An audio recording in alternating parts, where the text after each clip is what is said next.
या सर्दियों की धुंधली रात थी। एक लड़का अपने घर के टेरेस पर खड़ा रोड की तरफ देखते हुए सिगरेट पी रहा था।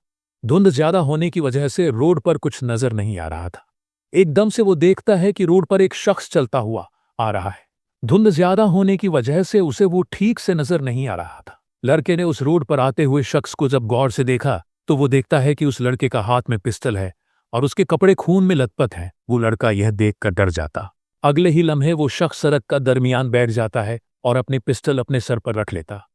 टेरेस पर खड़ा लड़का जब ये देखता है तो वो फौरन उसको रोकने के लिए भागता है। वो शख्स उस लड़के को अपनी तरफ आते देख के अपने सर पर गोली मार के खुदकुशी कर लेता है। वो लड़का यह देख सहम जाता है और जल्दी से पुलिस को कॉल मिलाता है। पुलिस आती है और बॉडी इंस्पेक्ट करना शुरू करती है। उस शख्स की उम्र तकरीबन 25 साल तक थी, पर उसका जिस्म किसी भी आम 25 साल के नौजवान से बहुत ताकतवर होता है। उसके हाथ बहुत मजबूत होते हैं, जैसे वो पूरी जिंदगी कोई बहुत मुश्किल काम करता रहा हो। पुलिस देखती है कि उसकी बॉडी पर बहुत निशान पड़े हुए हैं, जैसे उस पर किसी ने बहुत तशद्दुद किया हो। यह देखकर पुलिस और आसपास खड़े लोग बहुत परेशान हो जाते हैं। जब उसकी पॉकेट चेक की जाती है तो उसमें से कोई डॉक्यूमेंट्स नहीं मिलते। पुलिस बहुत कोशिश करती है कि उस लड़के के घर वालों को बहुत ढूंढने पर भी उसके कोई जान पहचान का इंसान नहीं मिलता। पुलिस वालों को बहुत ढूंढने पर भी कोई ऐसा इंसान नहीं मिला जो उसे जानता हो। यहां तक कि उसका कभी आईडी कार्ड तक नहीं बना था, न ही कोई बैंक अकाउंट। ऐसा लगता था कि वो दुनिया पर कभी रहता ही नहीं था। पुलिस पता लगाना चाहती थी कि उसके कपड़ों पर किसका खून लगा हुआ है और उसने अपने पिस्तौल और कहां-कहां इस्तेमाल की है। पुलिस को ऐसा महसूस हो रहा था कि वो खुदकुशी करने से पहले किसी का कत्ल करके आ रहा था। पुलिस ने बहुत दिन पता लगाने की कोशिश की कि कौन था, कहां से आया था और आखिर यह करता क्या था, पर उन्हें कुछ भी नहीं पता चल पा रहा था। काफी दिन इन्वेस्टिगेशन करने के बाद भी पुलिस को उस लड़के के बारे में कुछ पता नहीं चला, तो उन्होंने केस बंद करने का फैसला कर लिया। लेकिन उनमें से एक पुलिस वाला ऐसा भी था जिसको इस केस में बहुत दिलचस्पी हो गई थी और वो इस लड़के का पता लगवाने के लिए आखिरी हद तक जाना चाहता था। उस पुलिस वाले का नाम रेहान था। वो इस केस को बंद नहीं करना चाहता था। वो समझता था कि इसके पीछे कोई बहुत बड़ा राज छुपा हुआ है। उसने अपने सीनियर्स को मनाने की बहुत कोशिश की, पर वो न माने। वो अपना और पुलिस डिपार्टमेंट का और वक्त जाया नहीं करवाना चाहते थे। वो केस बंद कर दिया गया, पर रेहान ने यह सोच लिया था कि वो अनौपचारिक रूप से इस केस पर काम करेगा। रेहान अपने ड्यूटी खत्म करने के बाद शहर के हर एरिया में उसकी तस्वीर ले जाकर जाता कि शायद उस लड़के को कोई जानता हो और उसकी कहानी पता चल सके।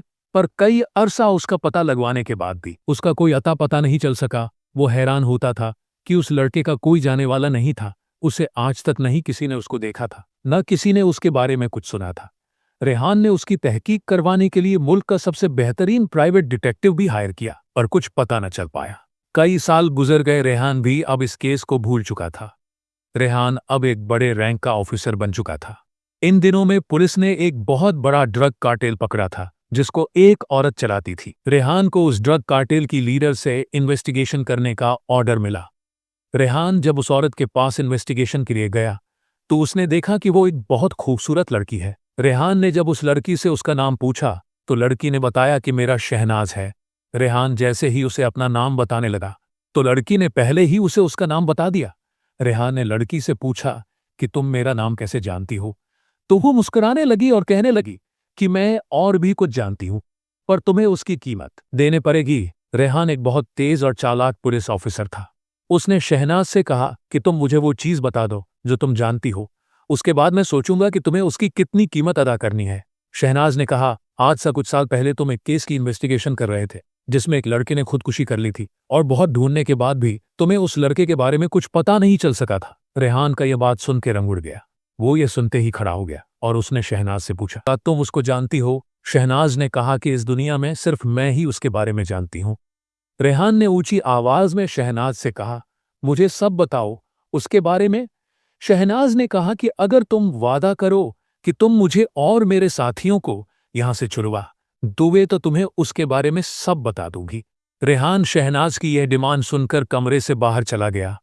उसे पता था कि चाहे कुछ भी हो जाए वो शहनाज को रिलीज नहीं कर सकता, पर वो अपने आप को रोक नहीं पा रहा था। जिस केस का पता लगवाने का लिया उसने इतना अरसा मेहनत और इतना इंतजार किया, आज वो खुली किताब की तरह उसके सामने पड़ा हुआ था, पर वो उसे पढ़ या समझ नहीं सकता था। रेहान को ये सोच सोच कर नींद नहीं आई कि वो लड़का कौन था और शहनाज उसे कैसे जानती है? रेहान उस लड़के की कहानी जानना चाहता था और अब वो और इंतजार नहीं कर सकता था। वो एक दिन मौका देखकर शहनाज से जेल में मिलने चला गया। उसने शहनाज से वादा किया कि अगर तुम मुझे उस लड़के का बारे में बताओगी तो मैं तुम्हें यहां से निकालने की पूरी कोशिश करूंगा। शहनाज रेहान की बात का यकीन कर लेती है और उसे उस लड़के की जिंदगी के बारे में बताना शुरू हो जाती है। वो कहती है कि वो लड़का जिसने उस रात खुदकुशी कर ली थी, उसका नाम उस्मान था। वो बचपन से ही यतीम था। उसके माँ बाप गरीब लोग थे। इस वजह से उनके रिश्तेदार उनसे मिलते नहीं थे, न ही उन्हें अच्छा समझते थे। उस्मान के माँ बाप का जाने के बाद खानदान के कुछ लोगों ने उस्मान को यतीम खाने दाखिल करवा दिया। उस्मान को वहां रहना पसंद नहीं था। इस वजह से वो बार बार वहां से भागने की कोशिश करता था, पर हर दफा यतीम खाने की इंतजामिया के लोग उसे कहीं न कहीं से ढूंढ लेते थे। लेकिन उस्मान ने सोच लिया था कि वो यहां नहीं रहेगा। एक दफा उस्मान रात के अंधेरे में यतीम खाने की इंतजामिया से बचते वहां से भागने में कामयाब हो गया और वो भागते भागते बहुत दूर चला गया। उस बार यतीम खाने की इंतजामिया इस बार उसे ढूंढ ना पाई। उस्मान वहां से तो भाग आया था, पर उसे यह नहीं पता था कि अब वो कहाँ जाए, कहाँ से खाए पिए। अभी उसकी उम्र बहुत छोटी थी। वो बहुत दिन रोड पर चुप चुप के सोता रहा। वो यतीम खाने में वापस नहीं जाना चाहता था। उसे अगर कोई खाना दे देता तो वो खा लेता, वरना कई दिन तो वो कुछ नहीं खा पाता था।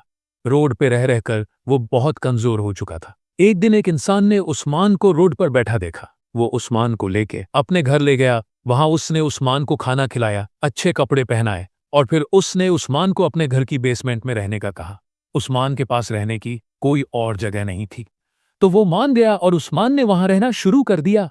वो उस्मान को न किसी से मिलने देता था, न ही उसे कहीं बाहर जाने देता। वो खुद ही उसे पढ़ाता और दुनिया के तौर तरीके सिखाता।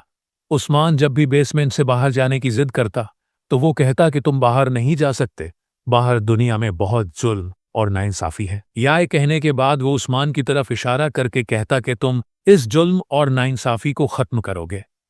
उस्मान अभी बच्चा था, उसे कुछ समझ नहीं आ रही थी। वो उसकी बातों को समझ नहीं पा रहा था।